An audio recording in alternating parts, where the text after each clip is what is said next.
Olá, pessoal. Estamos aqui mais uma vez, já nesse horário tradicional das segundas-feiras. Hoje vamos falar de um assunto muito interessante, um assunto que interessa a maioria dos produtores de leite, a mastite. A maioria dos produtores de leite tem problemas nas suas propriedades com mastite, e aqueles que não têm, não porque não tenham a mastite, mas são produtores que já conseguiram controlar esses índices. E esse é o assunto da live de hoje, controlar os índices de mastite na propriedade. E para isso a gente vai receber aqui o Dr. Leonardo Leite, médico veterinário, doutor em zootecnia, que vai nos fazer uma excelente apresentação. Boa noite, doutor Leonardo. Boa noite, Renato. Boa noite a todos. É um prazer muito grande estar aqui hoje trocando ideia com vocês, né? Eu que sou produtor também e sei muito bem o que a mastite, né, os problemas que a mastite nos trazem dentro do sistema de produção e fora dele também, né? Então, hoje nós vamos bater um papo muito agradável sobre o que a gente pode fazer para controlar a nossa mastite e como a gente pode fazer para melhorar a qualidade do nosso leite, do leite que a gente produz na fazenda. Bom, hoje, gente, nós vamos bater um papo sobre mastite e conversar com vocês sobre a necessidade de a gente tomar atitudes frente ao controle da mastite e, consequentemente, a melhoria da qualidade do leite. E aí eu passei, para ficar mais didático, nós não vamos conversar aqui muito sobre droga, sobre tratamento de mastite,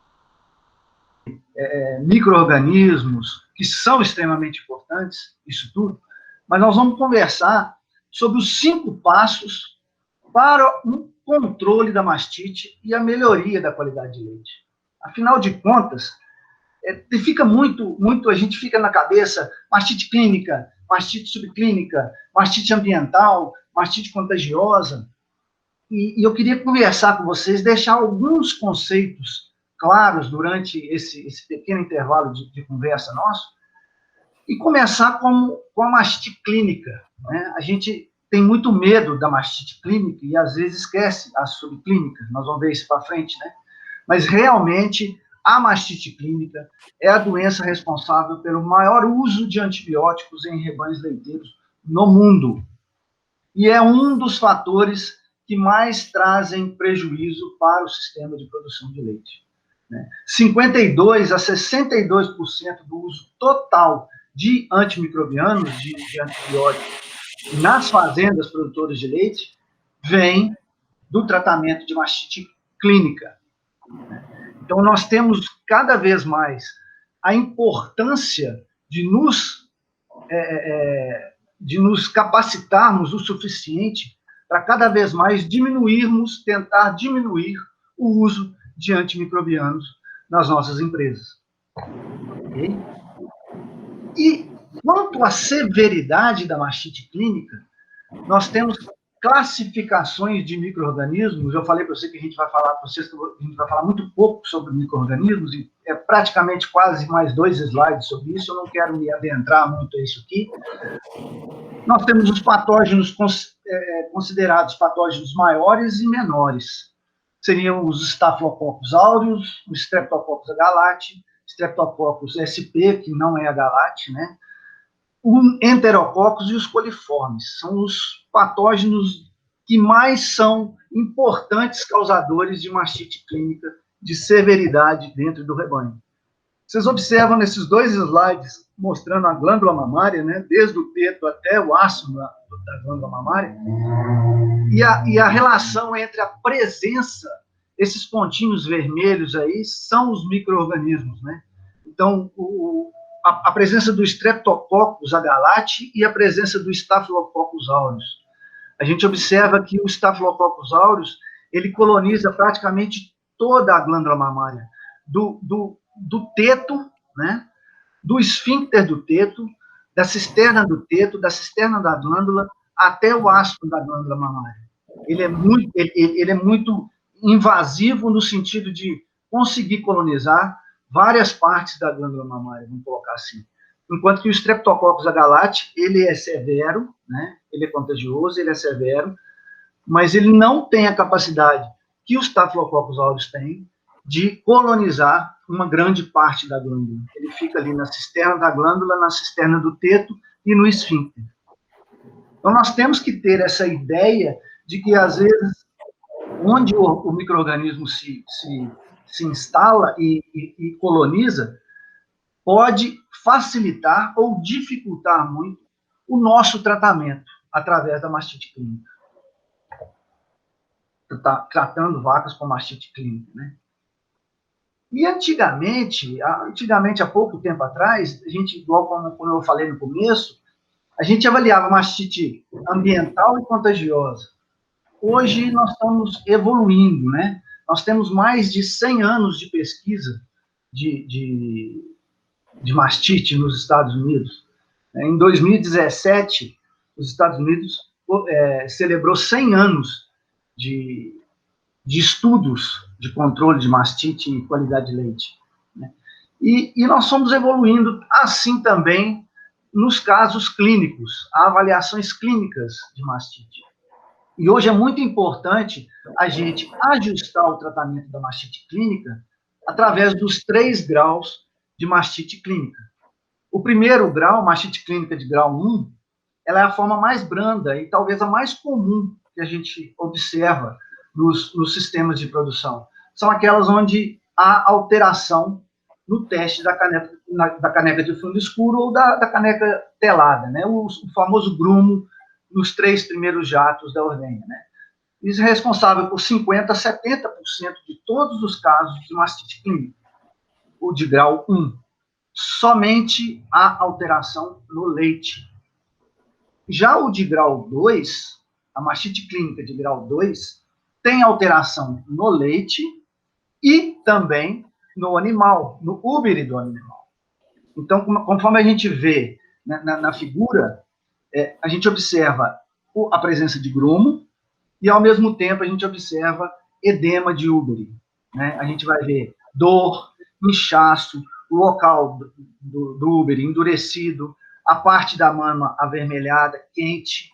Essa é uma mastite clínica caracterizada como grau 2, e ela corresponde a 20 a 40% de todos os casos de mastite clínica presentes no rebanho.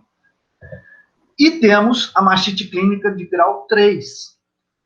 Nesse caso, há um comprometimento da glândula mamária e também do animal. Então, nós temos todos os outros dois sinais clínicos do grau 1 e grau 2, ou seja, temos alteração no leite, através da presença de grumos, alteração no úbere, através do edema, do inchaço, e a vaca também, ela é acometida. Antigamente, a gente relacionava isso tinha um quadro desse aí, a gente falava assim, é mastite ambiental, né? Nossa, estou com problema de mastite ambiental. Hoje não, hoje a gente pega um animal com esses sintomas, onde há comprometimento da glândula mamária, do leite e do animal, uma mastite clínica de grau 3. E ela deve ser tratada como mais grave. Por exemplo, tratamento, que eu não quero muito conversar sobre isso aqui, mas tratamento de mastite grau 1, a gente trata com intramamário, ou às vezes nem trata, nós vamos ver isso mais para frente. Grau 2, nós temos que entrar com antibiótico intramamário e anti-inflamatório, porque além da alteração do grumo do leite, né, na alteração do leite, nós também temos acometimento da glândula mamária através do processo inflamatório. E do grau 3, nós temos que tratar o leite, né, intramamário, e anti-inflamatório, e temos que nos preocupar com a vaca, porque a vaca vai ter febre, vai perder o apetite, pode desidratar, e outros sinais clínicos evidentes de uma toxemia, né? Então, esses 3 níveis ou graus de clínicas de mastite, eles hoje devem ser avaliados dentro de um processo de melhoria e controle da mastite dentro do rebanho. Mastite grau 1, grau 2 e grau 3.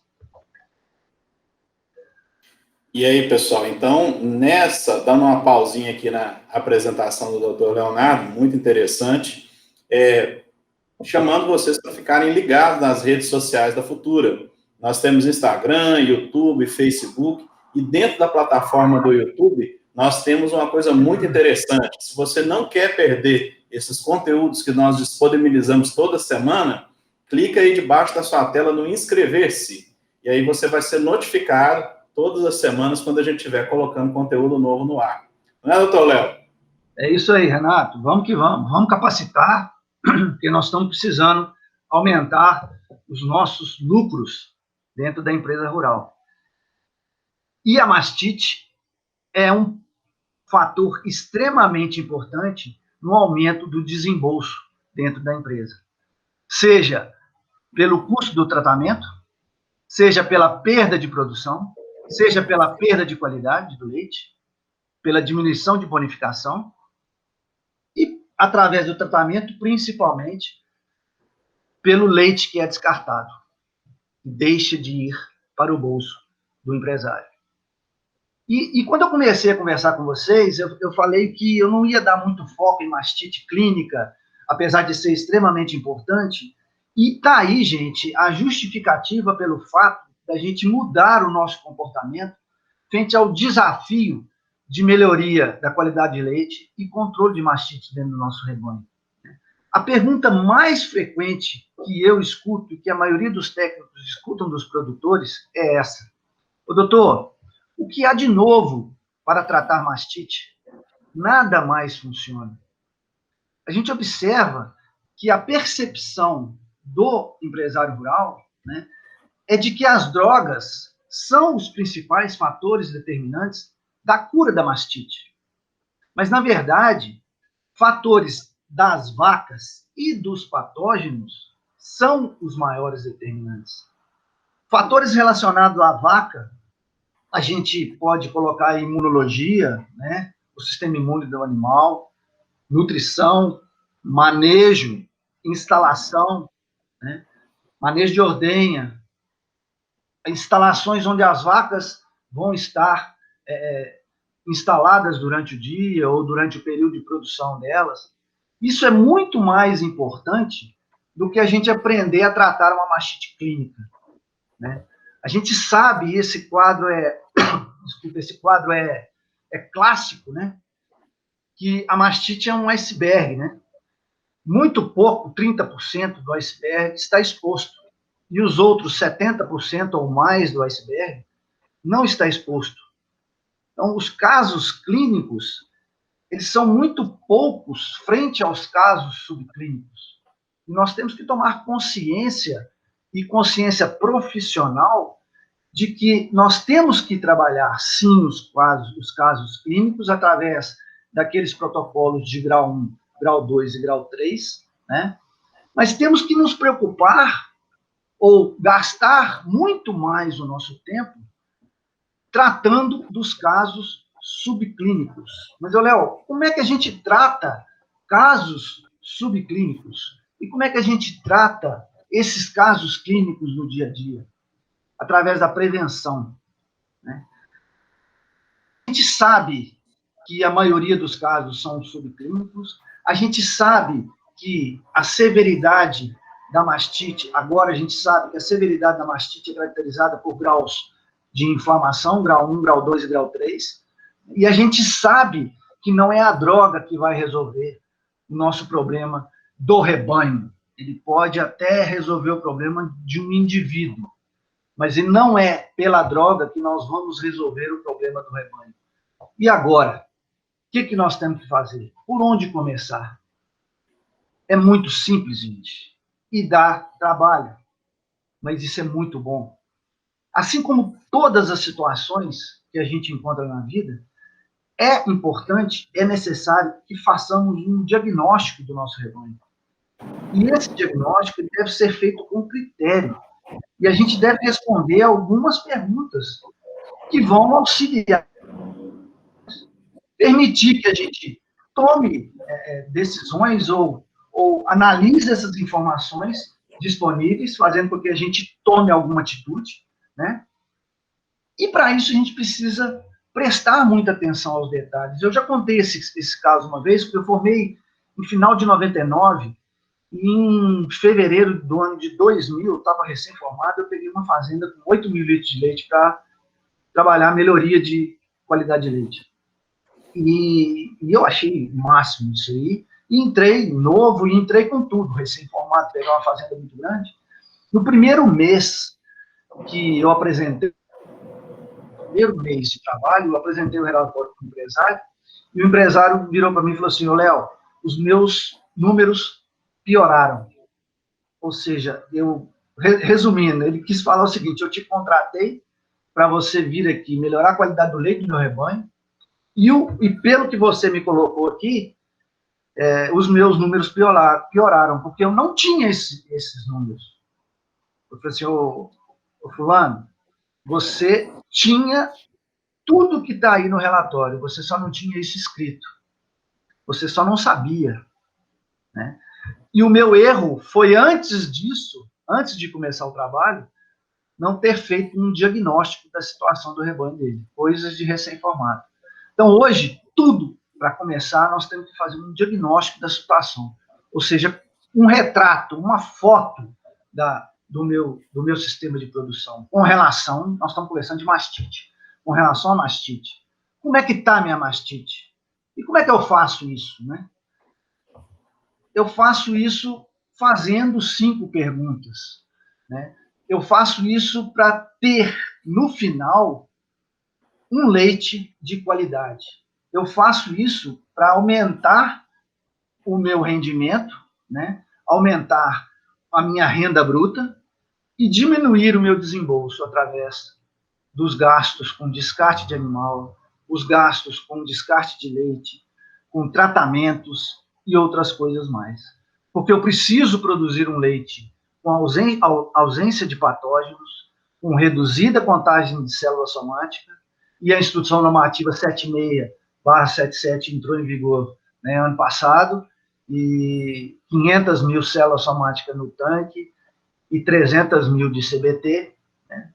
Ou seja, tenho que produzir um leite com baixa contagem bacteriana total, né? Com boas características organolépticas, de gosto, de sabor, de cheiro, de fisicoquímica, né? Proteína, gordura, lactose, e ausência de drogas e adulterantes.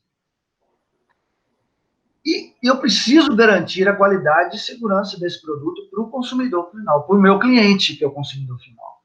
Além disso, se eu fizer um diagnóstico e ajustar a minha qualidade de leite, eu vou ter mais oportunidades comerciais, seja de venda de animais, seja de venda de produto do leite. Vou diminuir muito o meu descarte involuntário de vacas, né? Melhorando a sanidade da glândula mamária e de sanidade dos animais, e vou ter o melhor preço pago por litro de leite, porque vou ser bonificado em contagem bacteriana e contagem de célula somática, além de proteína e gordura que vem de quebra quando se diminui a contagem de célula somática, se ajusta essa proteína e essa gordura do leite. A proteína menos um pouco e a gordura mais. E vou ter mais receita bruta por litro de leite. Então, os indicadores que nós vamos ter que utilizar para esse diagnóstico, né? Nós estamos falando de qualidade de leite, de mastite, seria higiene de ordenha, limpeza de equipamento, resfriamento do leite, que tem relação direta com a contagem bacteriana total. E a mastite, que seria a sanidade da glândula mamária ou do rebanho, né? Que está relacionada à contagem de células somáticas. Além disso, a composição do leite tem relação direta com a nutrição e também com a mastite. Então, vamos lá na primeira pergunta. Eu vou passar para vocês aqui 5 perguntas para que a gente consiga fazer um diagnóstico de como está a situação da nossa rotina de trabalho, não de ordenha, rotina de trabalho, em relação a influência dessa rotina de trabalho na contagem de célula somática, na contagem bacteriana total e na contagem de célula somática. Primeira pergunta que a gente faz, das 5 perguntas que eu vou passar para vocês. Como é que está a rotina de ordenha nossa? A gente sabe que a rotina de ordenha, ela pode influenciar a contagem bacteriana total, a taxa de mastite clínica e subclínica, e a prevalência de patógenos específicos.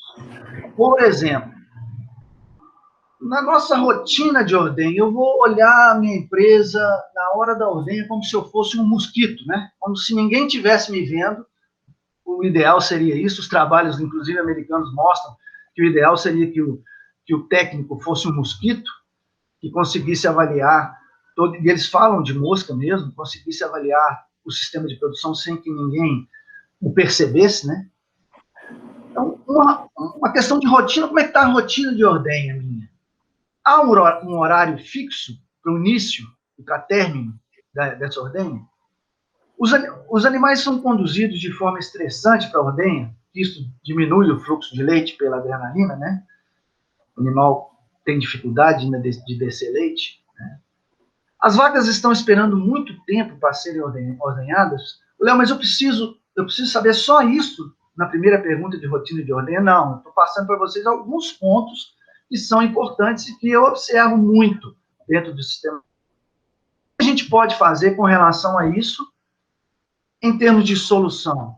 Horário fixo é estabelecer e seguir um horário fixo para a realização das ordenhas. Com relação à entrada dos animais, deve ser a forma mais tranquila possível, evitando-se bater nos animais, gritar, ou qualquer atitude que possa causar estresse ao animal. Léo, o que tem isso a ver com mastite? Tem a ver com mastite, gente. Tem a ver com leite residual. A vaca não desce o leite direito e pode deixar leite residual na ordenha, né, pós-ordenha, e isso ser uma fonte de cultura extremamente rica para o micro-organismo crescer dentro da glândula mamária. E as vacas esperando muito tempo para serem ordenhadas, essas vacas não podem esperar mais do que 1 hora para serem ordenhadas. Então, talvez tenhamos que organizar os lotes de animais para que os múltiplos da ordenha sejam adequados a manter as vacas na sala de espera ou durante o processo de ordenha, não mais do que 1 hora. Então, esses são 3 pontos básicos que podem ser avaliados de acordo com para responder a primeira pergunta. Como é que está a minha rotina de ordenha? Os ordenhadores estão sem luvas durante a rotina de ordenha. Não é feito o teste da caneca de fundo escuro, ou esse teste é mal conduzido. A solução é o quê, gente? Nós temos que colocar como rotina dentro do sistema de produção a utilização de luva de procedimento, a utilização da prática de lavar e desinfetar as mãos dos ordenhadores de forma frequente. E vai aí uma dica que eu nos cursos que eu dou, isso toda vez acontece. Muito poucas pessoas sabem o motivo da utilização de luva de procedimento dentro da ordenha.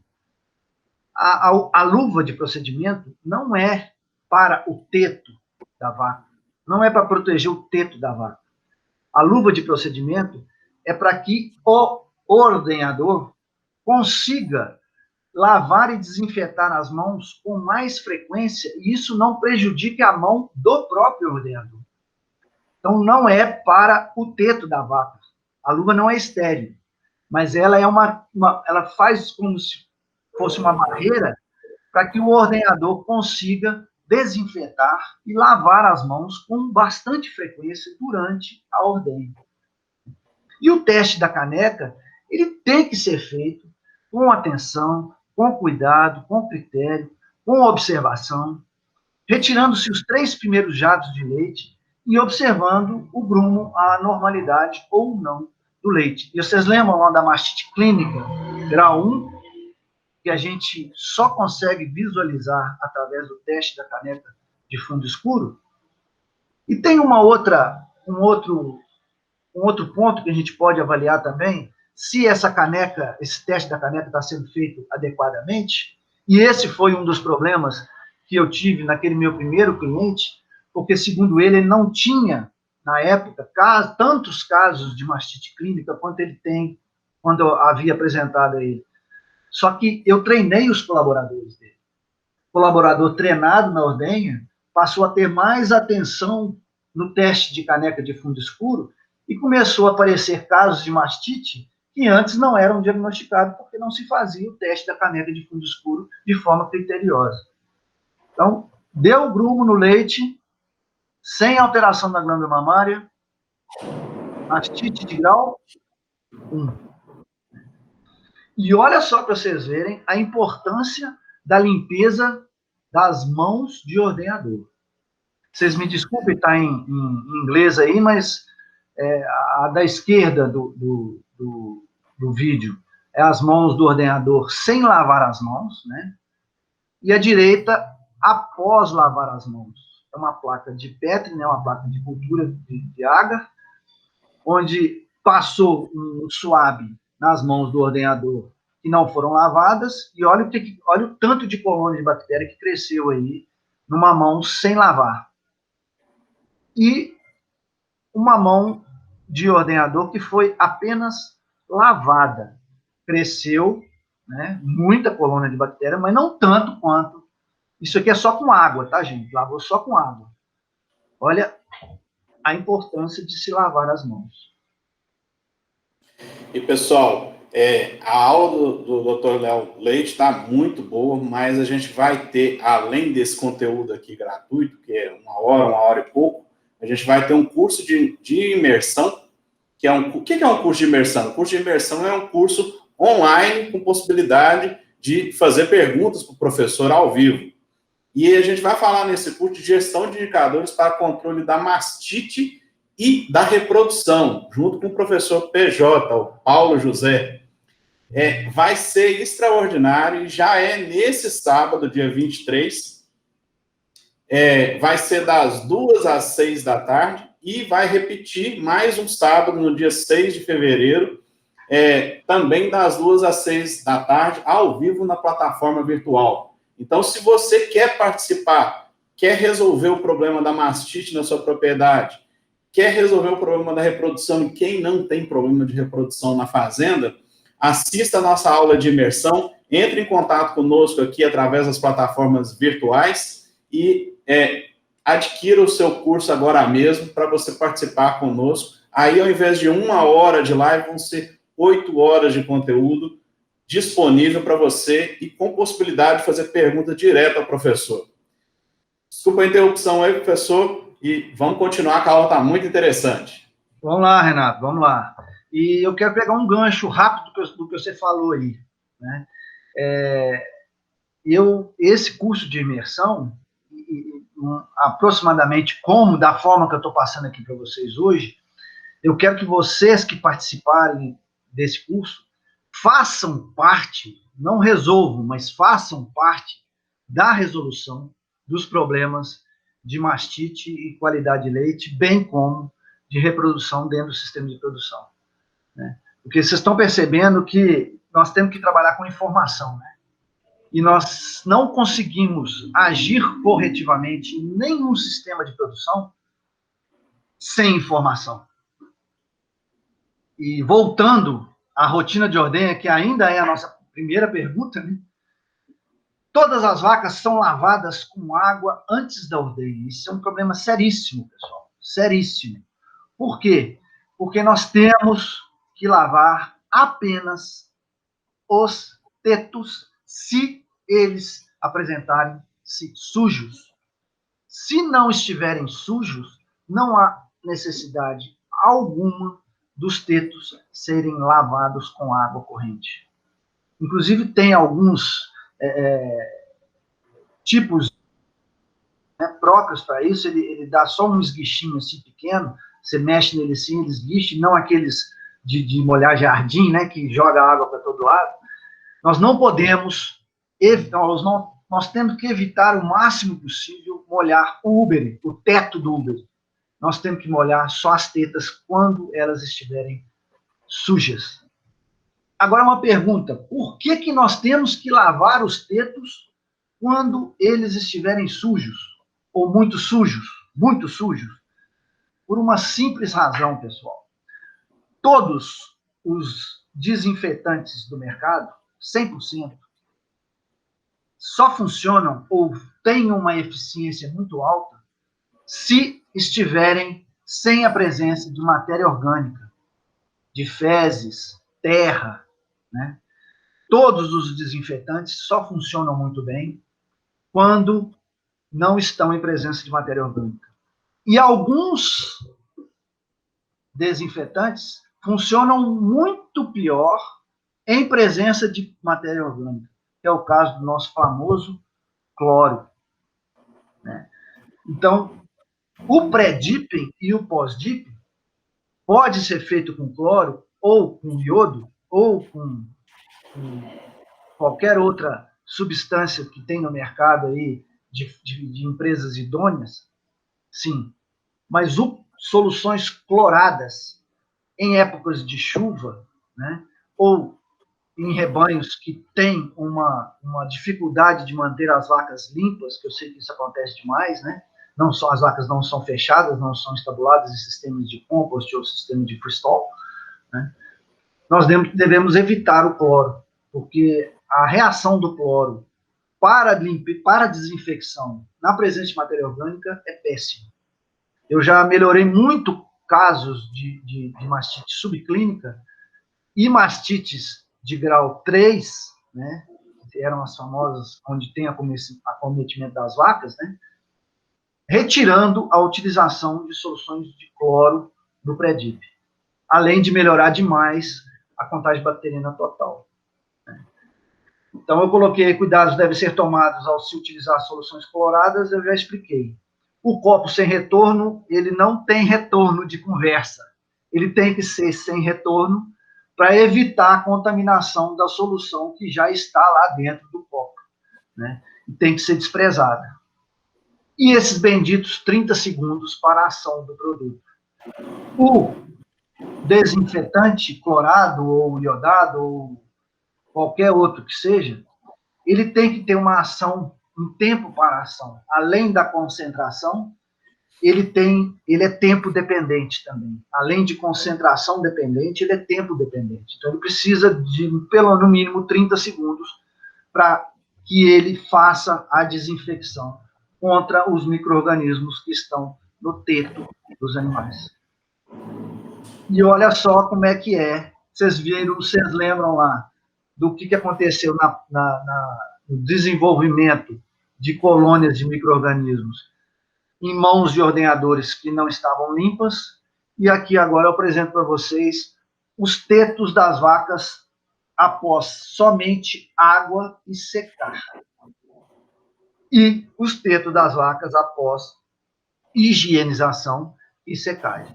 Dá para a gente ver a importância da gente utilizar o pré-dipping e a secagem de forma eficiente para a redução de micro-organismos. Esse slide eu gosto muito de mostrar para colaborador, das mãos e dos tetos, né, que assusta muito eles e chega a chocar o colaborador, e isso é muito interessante para o processo de aprendizagem. E temos que secar os tetos, né? Eu não vou ficar muito tempo nessa questão de secar os tetos, não, mas eu quero só que vocês observem a forma adequada de secagem dos tetos. No canto superior direito da tela de vocês, nós estamos vendo a forma correta de secagem dos tetos, né?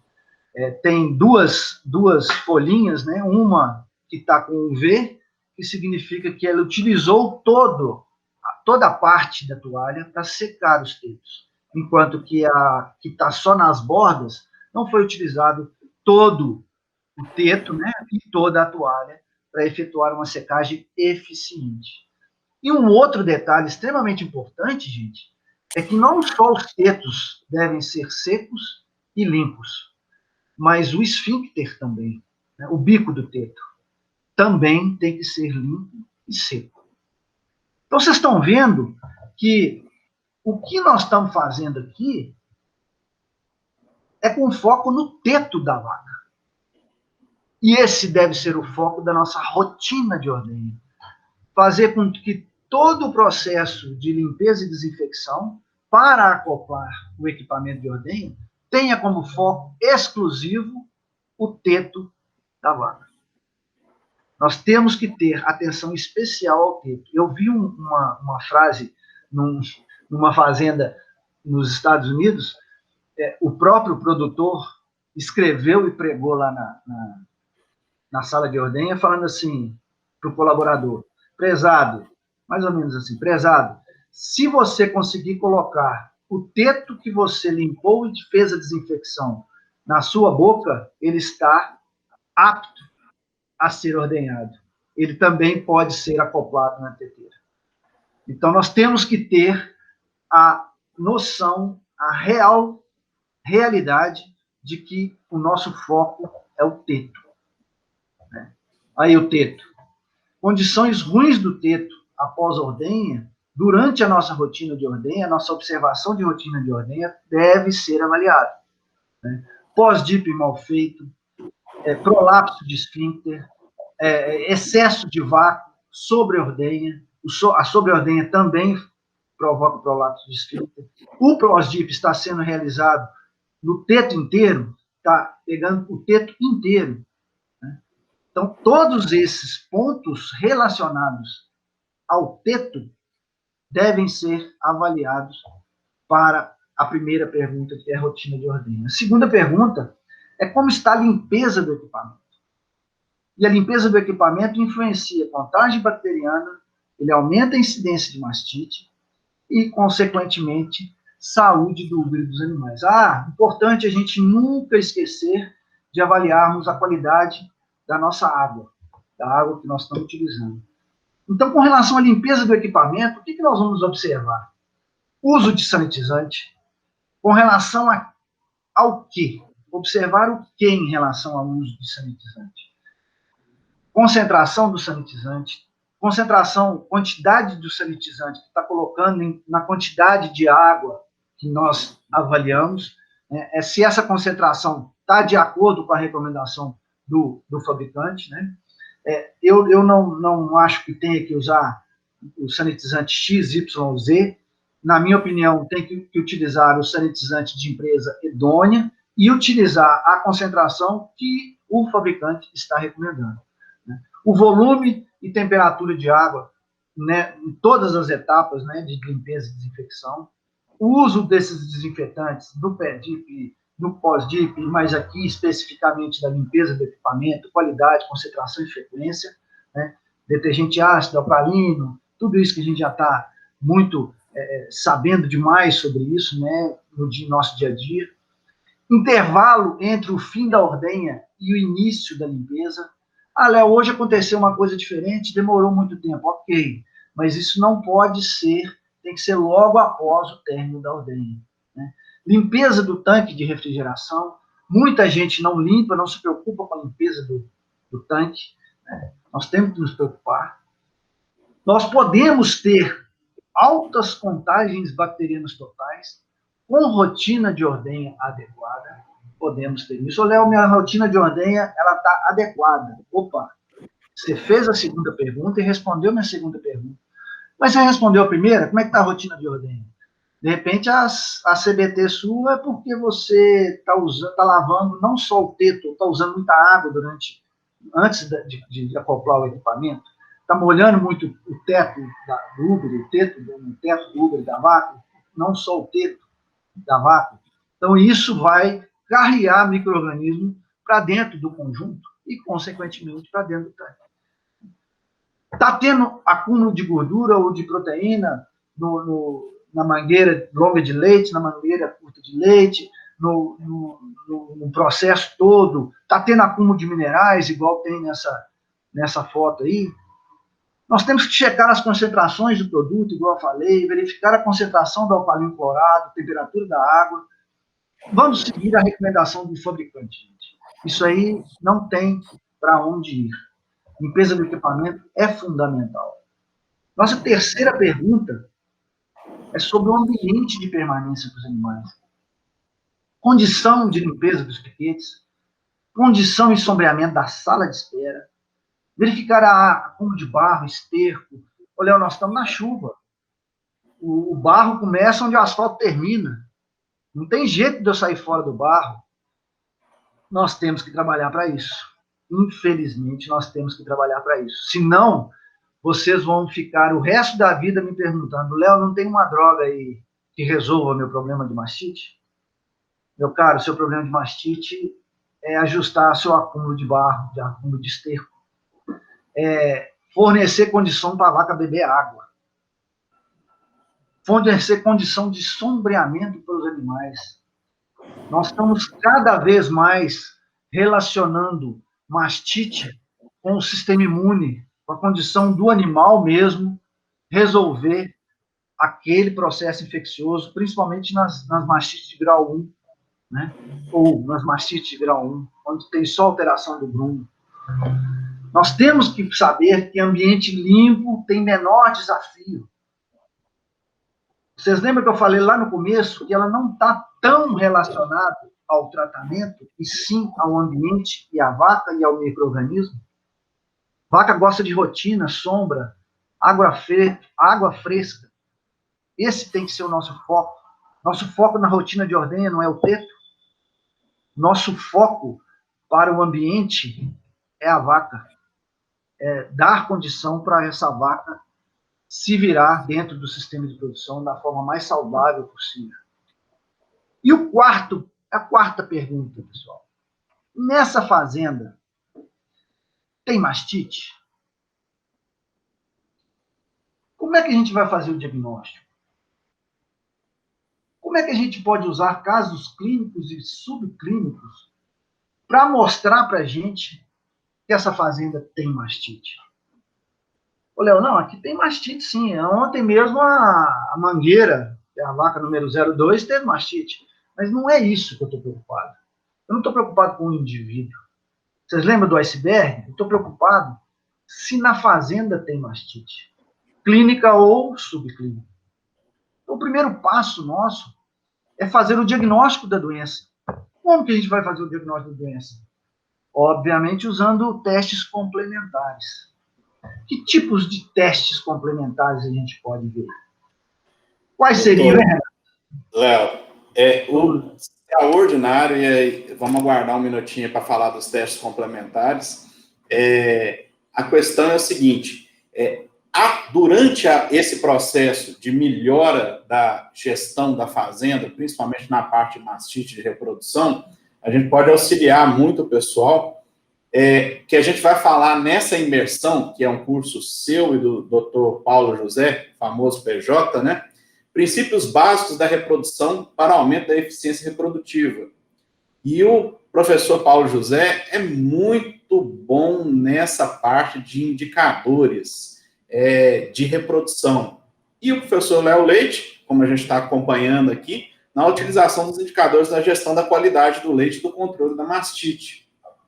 Isso tudo é um processo muito grande que a pessoa tem que fazer dentro da propriedade para implementar com sucesso um manejo da rotina de ordenha, do controle da mastite e do sistema reprodutivo. E para isso a gente convida vocês a participar com a gente do curso de imersão, que começa agora no sábado, dia 23, ao vivo na plataforma virtual. Desculpa a interrupção aí, doutor, pode continuar aí nos processos aí, nos complementares.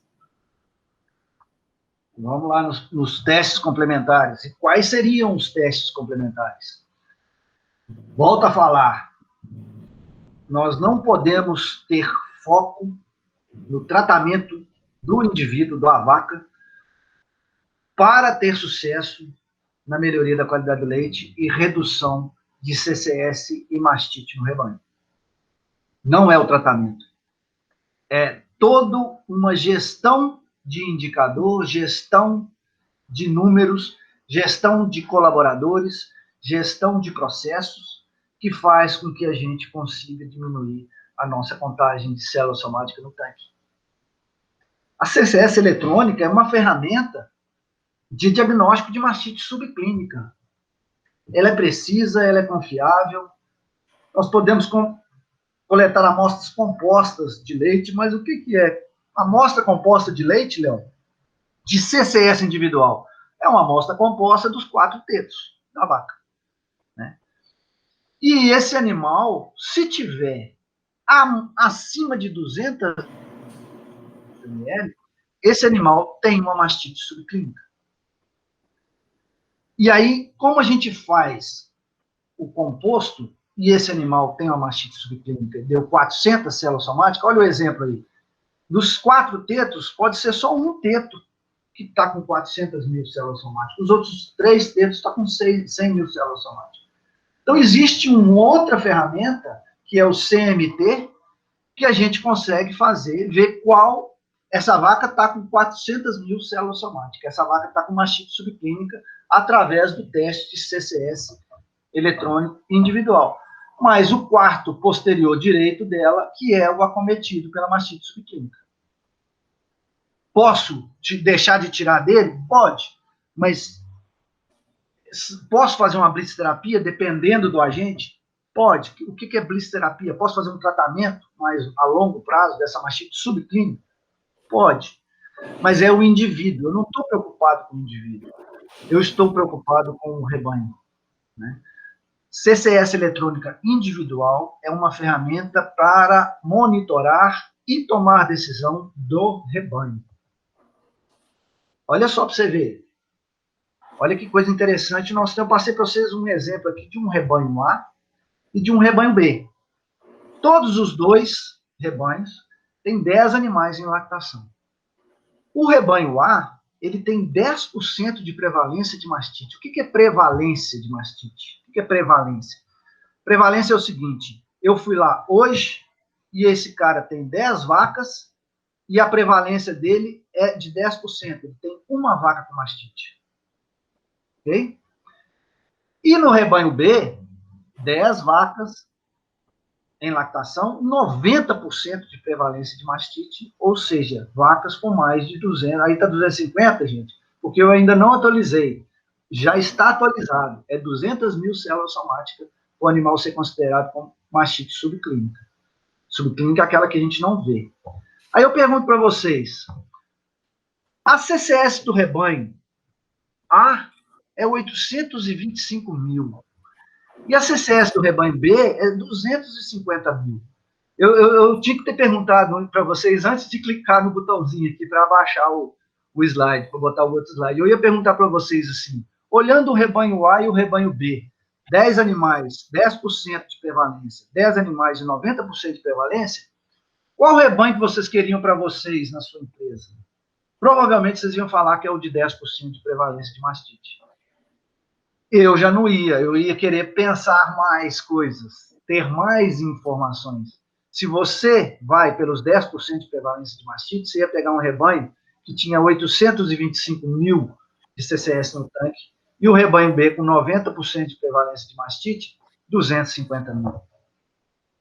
Aí eu vou mostrar para vocês o quadro desse rebanho, depois que nós fizemos a contagem de CCS individual desses animais.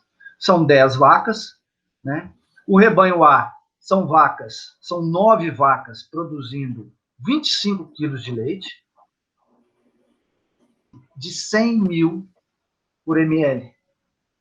E o rebanho B são 9 vacas com 25 leitos de média, com 9 vacas com 300 mil de células somáticas. O rebanho A tem uma vaca que está com 3 milhões de células somáticas, que é a vaca 10. Essa vaca aqui de baixo. Tanto o rebanho A quanto o rebanho B tem uma vaca 10 com 70 quilos de leite, 75 quilos de leite. Só que a vaca do rebanho A, ela tem 3 milhões. E a vaca do rebanho B, ela tem 100 mil células somáticas. Então, pessoal, qual rebanho que vocês gostariam? Vacas com CCS de 250 mil, acima de 200 mil, apresentam quadros de mastite subclínica. O rebanho B tem 90% das vacas com mais de 200 mil células somáticas. E o rebanho A tem 90% da menos de 100, 200 mil células somáticas. Só tem uma vaca que tem 3 milhões de células somáticas. Só que essa vaca produz 75 quilos. Então, a contribuição da CCS dessa vaca para o tanque é de 225 milhões, porque ela produz 75 litros de leite. Então, esses 75 litros de leite da vaca do rebanho B, com 100 mil, não é diluído. Acaba todas ficando com 7.500 de CCS para contribuição para o tanque. Então, eu preferiria, qual rebanho agora que vocês prefeririam? Tratar da vaca 10 com 75 e 3 milhões e ficar com 9 vacas sadias no rebanho.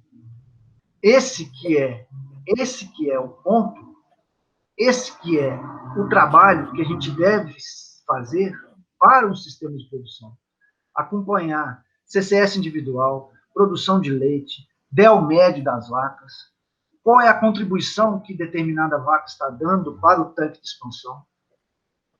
Isso traz resultados quase imediatos, enquanto que tratamento específico para quadros de mastite talvez não tragam resultados imediatos.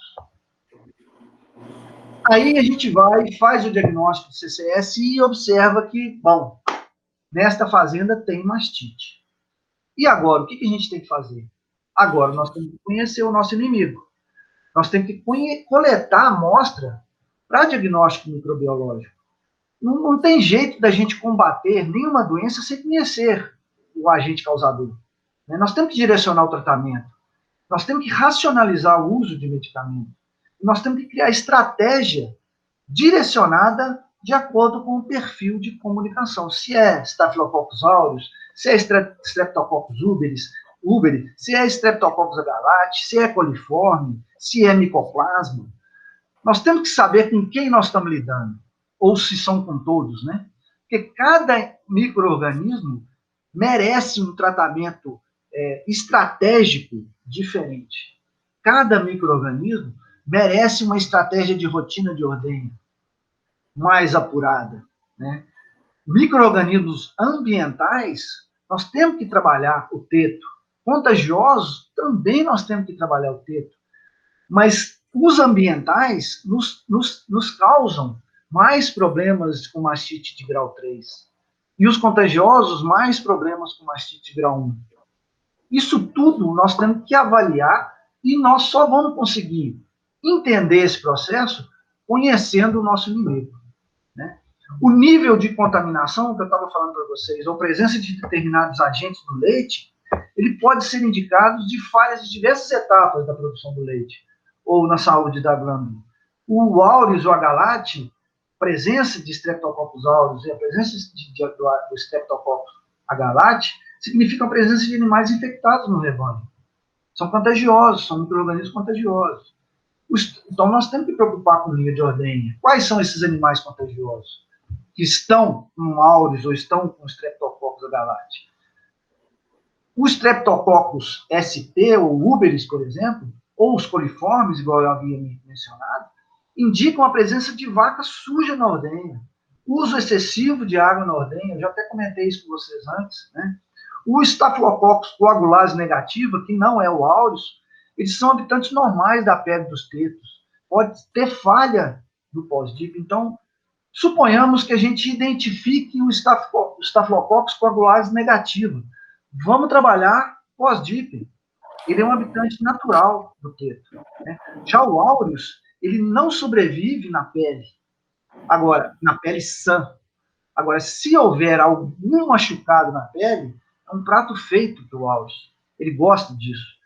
Então, nós temos que cuidar dos tetos das nossas vacas, e isso faz muita diferença na manutenção da qualidade de leite e redução da mastite. E para a gente identificar o agente causador, nós temos que fazer cultura do leite dos animais, individual. Nós temos que coletar 3 situações: após o parto, após caso clínico de mastite e antes da secagem. Após o parto, para ver se a secagem foi adequada. Após caso clínico, se teve cura bacteriológica, e antes da secagem, para saber se a gente está eficiente durante a lactação da vaca. E ela vai aumentar a contagem de célula somática durante o desenvolver da lactação. Mas micro-organismos, nós temos que ver o que nós estamos trabalhando com ele. Nós vamos secar ou não vamos secar? E para as coletas, isso aqui é para áureos, gente, nós temos que fazer 3 coletas, viu? Eu quis colocar esse quadro aqui para vocês, para mostrar que uma coleta você vai ter 63% só de sensibilidade, contra 3 coletas consecutivas, 95% de sensibilidade. Isso é para o método padrão, a amostra composta do tanque. Agora, o método padrão para quarto mamário, também 3 consecutivas, apesar de 2 consecutivas já serem bem sensíveis. Vamos fazer 3 amostras consecutivas. E como fazer isso? Para rebanhos abertos, nós temos que coletar 2 vezes no mês. O que é um rebanho aberto? Que entra, compra muita vaca. Rebanho que compra vaca. Tem que ser feito 2 vezes no mês, do tanque. Amostras únicas podem estar erradas em mais de 50% das vezes. Todas as fazendas devem fazer exame pelo menos 3 vezes ao ano. Ou seja, fazendas fechadas, fazendas com rebanho fechado, podem fazer pelo menos 3 vezes ao ano do tanque. E amostras compostas de 4 dias do tanque. Se você comprar um animal, não menos que mensal. Eu gosto de 2 vezes ao mês. E para fazendas muito grandes, com mais de 1.000 vacas, a coleta tem que ser semanal. E aí você vai lá, vocês lembram que eu comentei com vocês, nós temos que saber com quem a gente está lutando, né? Com os resultados em mão, a gente direciona a estratégia. Então, se o problema é ambiental, que é, se a gente colocou lá streptococcus ambientais, úberes, por exemplo, nós temos que trabalhar o ambiente, limpeza de câmara, piquete, pasto, rotina de ordenha, pré-dip, equipamento de ordenha. Se for coliforme, nós temos que trabalhar, além da rotina de ordenha, pré-dip, equipamento de ordenha, nós temos que trabalhar o sistema imune do animal, nutrição.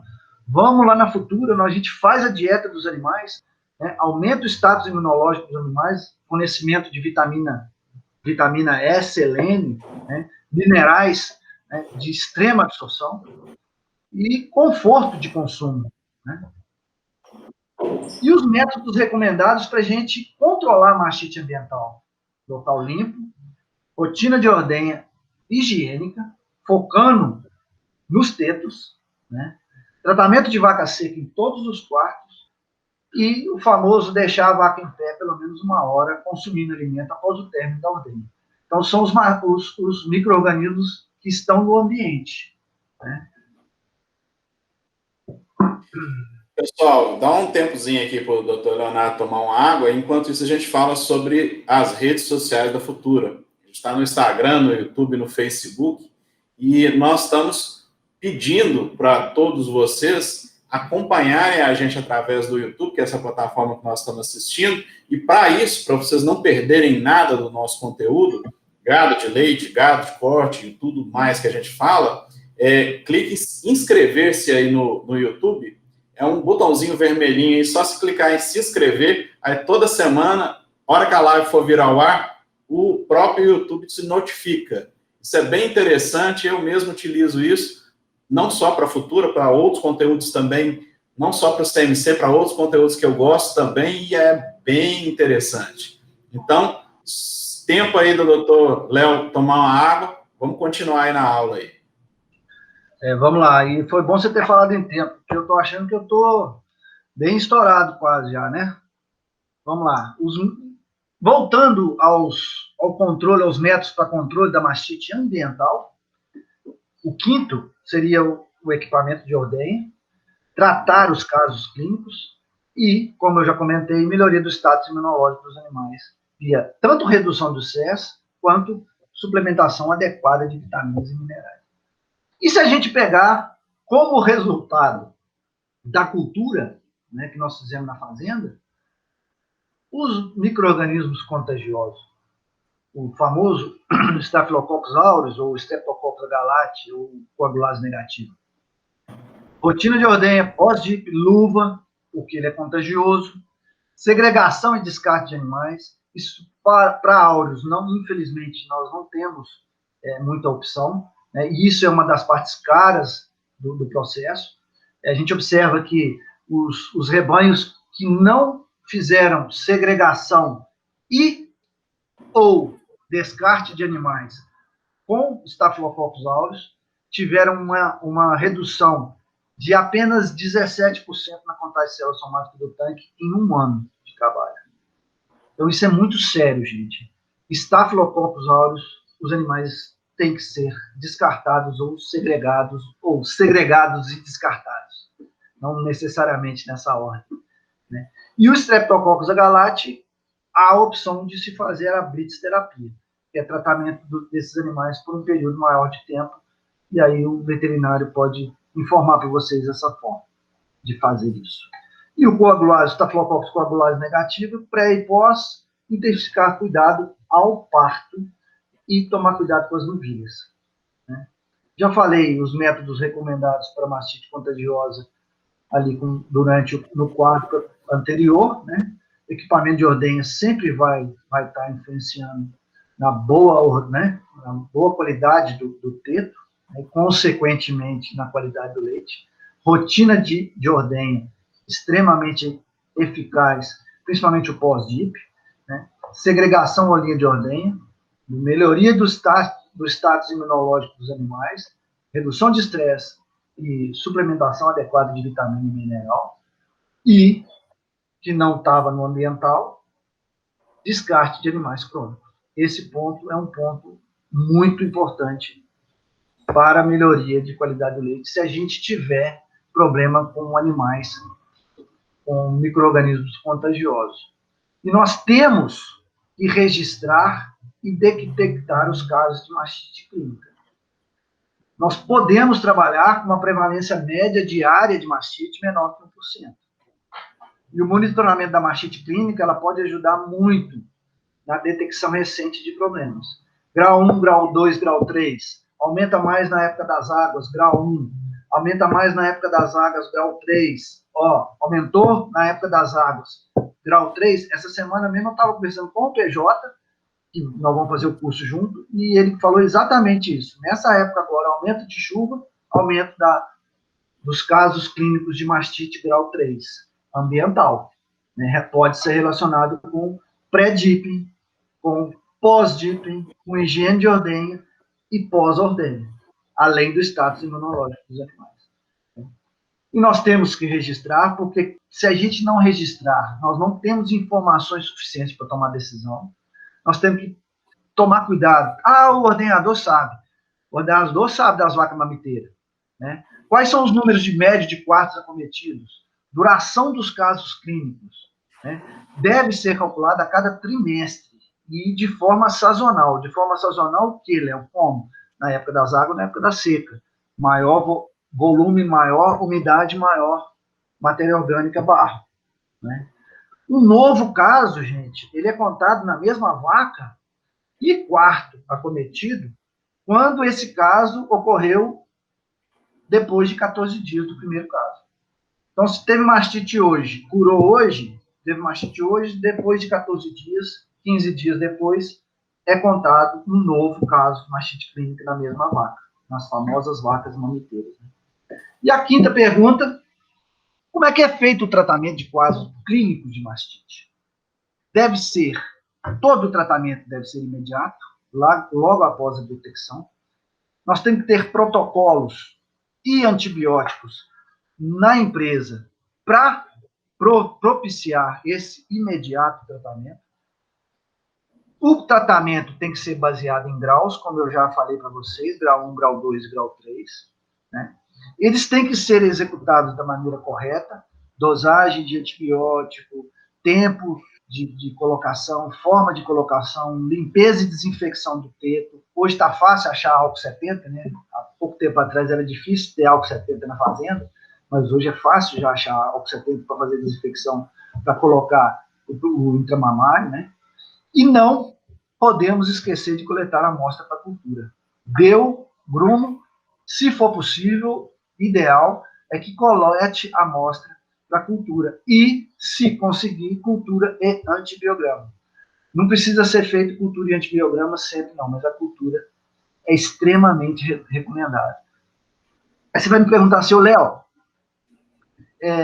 hoje nós estamos com um negócio que é cultura na fazenda, né? Culture on farm, que está chamando.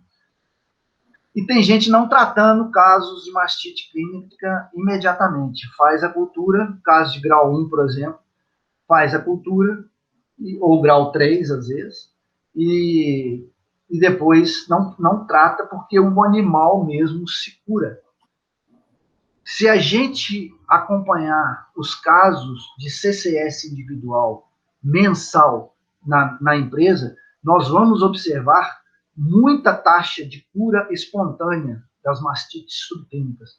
Nós vamos observar vacas que estavam com 500 mil células somáticas nessa coleta desse mês, por exemplo, e mês que vem ela está com 200 mil células somáticas, 180 mil células somáticas. Essa vaca teve uma autocura, uma cura espontânea. Isso acontece muito.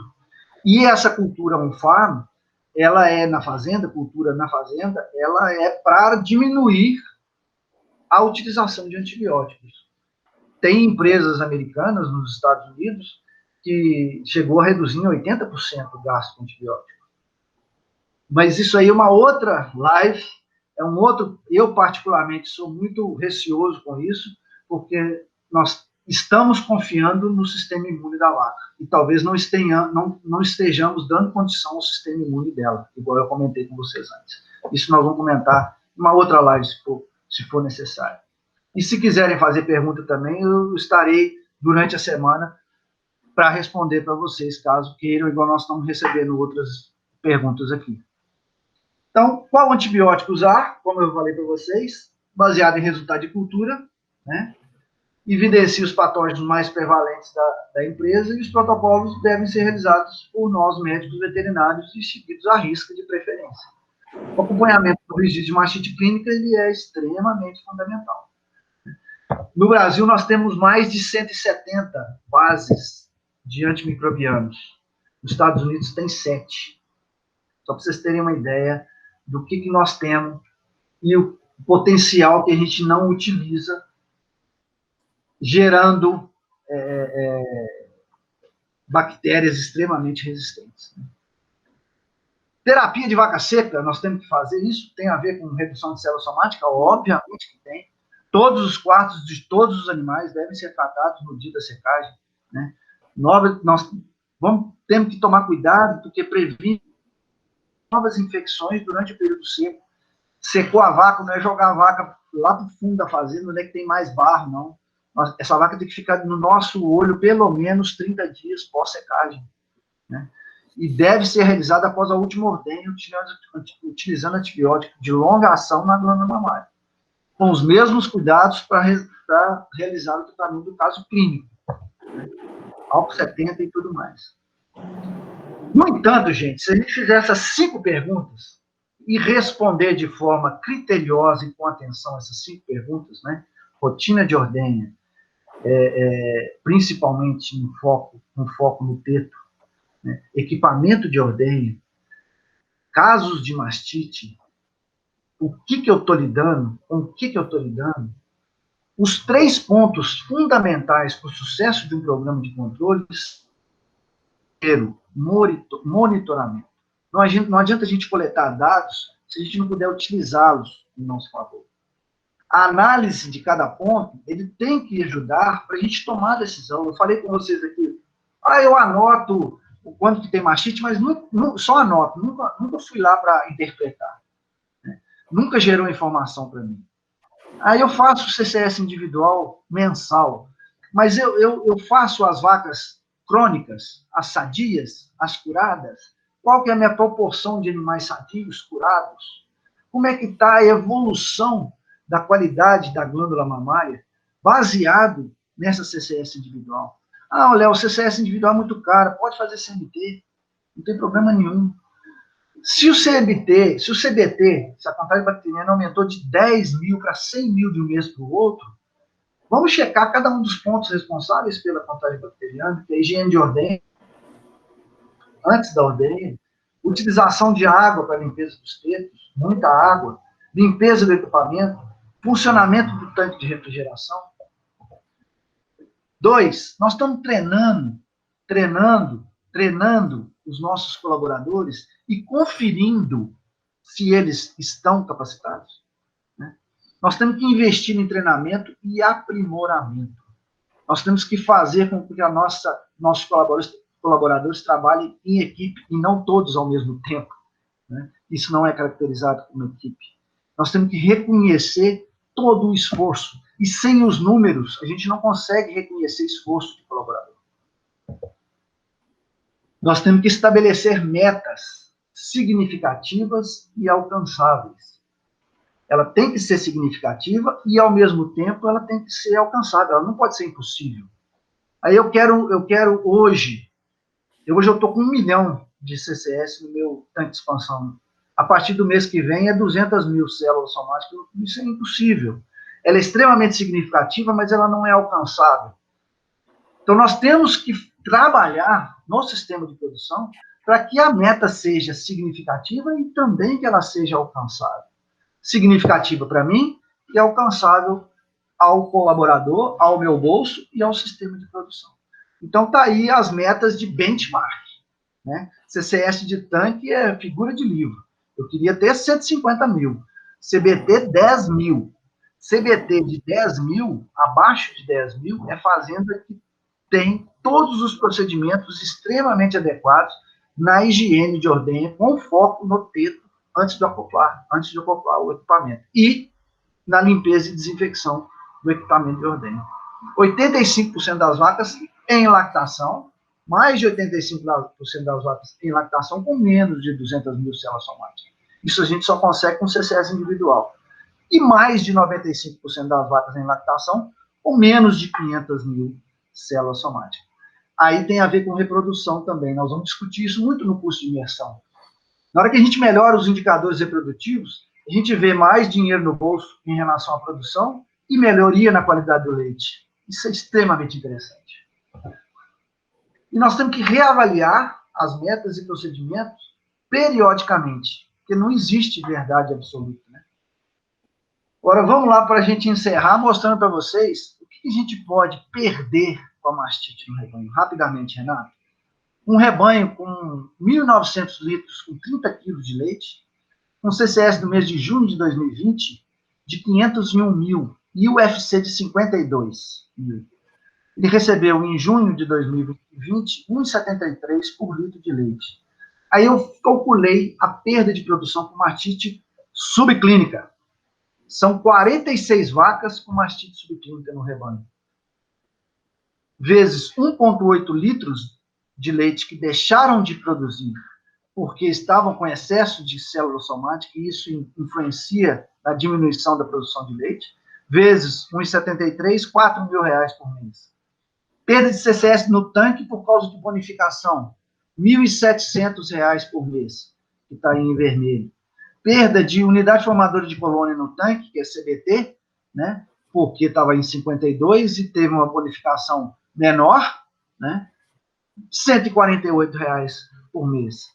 Isso tudo somado dá R$ 6 mil ao mês. 73, quase 74 mil reais ao ano. Então, eu mostro de forma, essa conta bem simples para vocês, que vale a pena a gente investir na melhoria da qualidade do leite para controle de mastite. Num rebanho de 2 mil litros de leite, com um rebanho com 500 mil células somáticas no tanque, pode perder até 74 mil reais por ano nessa brincadeira. Nós temos que adaptar o programa à nossa realidade, à sua realidade. Temos que ouvir os nossos colaboradores, muito, e ao mesmo tempo treiná-los, comprometê-los, ou comprometer todos na busca de resultado. Devemos ser transparentes, e a gente só consegue ser transparente se a gente tiver informação para passar ao colaborador. O não sei não é transparente. Né?